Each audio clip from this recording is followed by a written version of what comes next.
The winter I rain have to hammered go now. against the fogged Please windows be of the old safe. Honda Civic as Don't Sarah go, clutched her Daddy. sleeping I'll be daughter back closer, soon. feeling the baby's gentle breathing against her chest.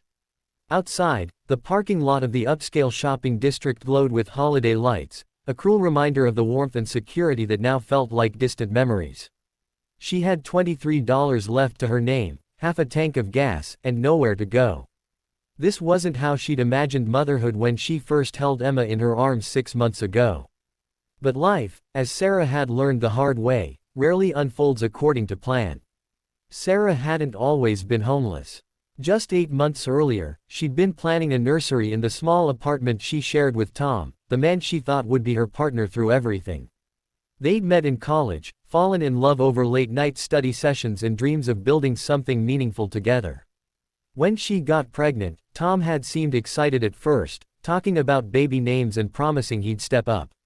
But promises, Sarah discovered, were easy to make and even easier to break. Tom left 3 weeks before Emma was born, emptying their joint account and disappearing without a forwarding address. Sarah gave birth alone, her mother having passed away 2 years prior and her father long out of the picture. The hospital bills piled up quickly. Her part-time job at a coffee shop didn't offer maternity leave, and when she couldn't return within 2 weeks, they replaced her. The landlord showed no mercy when she fell behind on rent. Within months, Sarah found herself choosing between a motel room or saving money for food and diapers. The car became the only logical choice. Now, on this December night, she sat in a parking lot that belonged to a world she no longer inhabited. She'd driven here because it was well lit and patrolled by security, safer than the alternatives. Emma stirred in her arms, making the soft sounds that meant she'd wake soon, hungry and needing a diaper change. Sarah had 3 diapers left and 1 bottle of formula. Tomorrow, she'd have to figure something out. Tomorrow, she always told herself, would be better. The tap on the window made her jump, her heart racing as she instinctively tightened her grip on Emma. Through the rain-streaked glass, she saw a man in an expensive overcoat, his face obscured by the darkness and weather. Fear shot through her. She'd heard stories about what happened to vulnerable women alone at night. Her hand moved toward the ignition, ready to start the car and drive away, but something made her pause. The man stepped back, raising his hands in a gesture of peace, and she saw his face more clearly under the parking lot lights. He looked genuinely concerned, not threatening.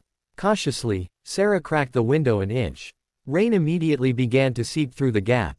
"I'm sorry to startle you," the man said, his voice gentle despite having to speak over the storm. "I'm James Chen. I own the building across the street.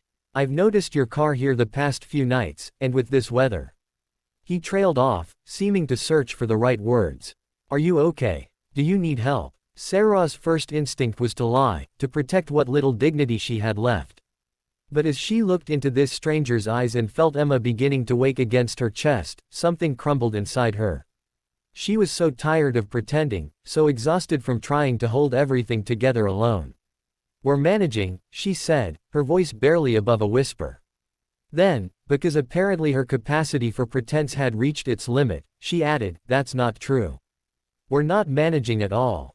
James nodded slowly, rain soaking through his expensive coat, but he didn't seem to notice or care. "I have a daughter about her age," he said, gesturing to Emma. "I can't imagine. Look, I know you don't know me, but I have a property, a small furnished apartment above my company's office building. It's empty right now. You could stay there, at least until you get back on your feet. No strings attached." Sarah stared at him, certain she'd misheard. People didn't just offer free apartments to strangers in parking lots. Why would you do that? James was quiet for a moment, watching the rain. 5 years ago, my wife and I were driving home late one night and saw a young woman sleeping in her car. It was winter, just like this. We offered help, but she was too proud or too scared to accept.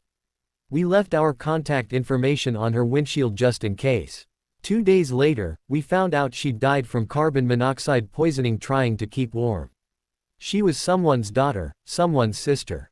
I think about her every winter, wondering what difference it might have made if we'd tried harder, been more persistent." His voice cracked slightly. "I can't change what happened to her, but I can help you. Please, let me help you." Sarah felt hot tears mixing with the cold rain on her face. Every instinct told her to be cautious, to question motives, to protect herself. But Emma chose that moment to fully wake, her tiny face scrunching up in preparation for a cry that Sarah knew she couldn't adequately soothe right now. She had nothing left to give her daughter except love, and love, she'd learned, couldn't fill an empty stomach or provide shelter from the cold.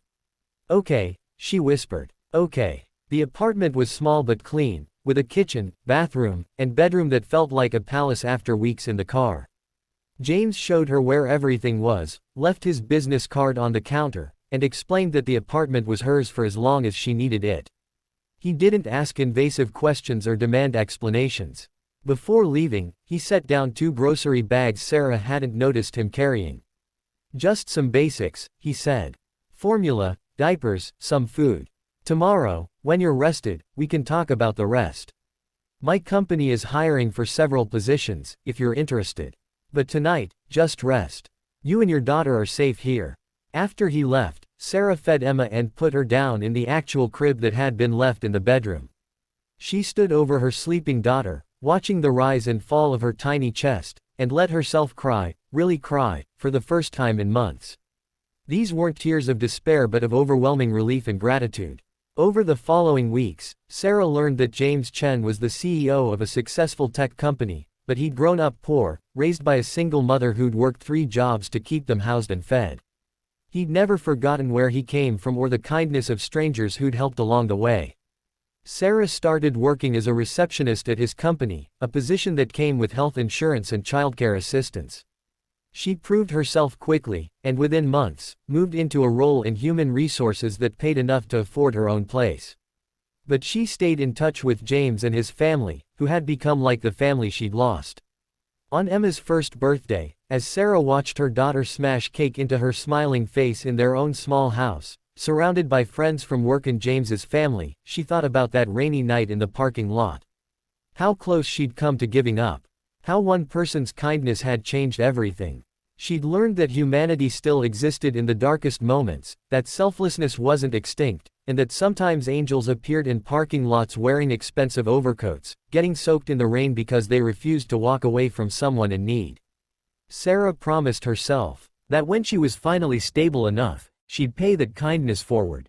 Because that's what humanity was about, not just surviving, but helping others survive too, creating chains of compassion that could change the world one parking lot at a time.